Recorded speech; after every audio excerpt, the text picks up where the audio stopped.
আজকে কত ধরনের ভর্তা বানাইছি? কি ভর্তা বানাইছো কই দেই? এই দেখো কত কি ভর্তা? কি ভর্তা বানাইছো কও শুনি। রসুন ভর্তা, ডাল ভর্তা, বা কাঁঠালের বিচি ভর্তা, বাদাম ভর্তা, মাছ ভর্তা, শুটকি ভর্তা। তো কার জন্য বানাইছো এটি? এগুলা বানাইছি আমার বড় ভাইয়ের জন্য।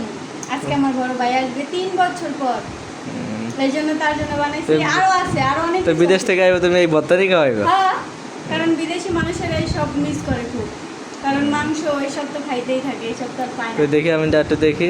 দেখো তো এই আরো দেখেন আছে। আপনারা কারা কারা আপনাদের প্রিয় মানুষ কিরকম বিদেশ থেকে আসা পরে ভর্তা খাওয়াইছেন অবশ্যই কমেন্টে জানাবেন। এই যে কচুর শাক ভর্তা, এই যে কলমি শাক ভাজি। সব মনে করেন যে বাজি বাজি বাজি বাজি বাজি হ্যাঁ, বাজি। আরো ভাজি আছে তার মধ্যে। আবার আর কি বাজি আছে? আর হচ্ছে গিয়ে তোমার এই যে লাল শিকলা দিয়ে আলু দিয়ে ভাজি, আবার লাউ দিয়ে চিংড়ি মাছ দিয়ে রাঁধছি। খালি সব রান্না। ভাইয়ের পছন্দের খাবার রাঁধছি। ঠিক আছে, ভর্তাটা কার কার পছন্দ হয়েছে অবশ্যই কমেন্টে জানাবেন।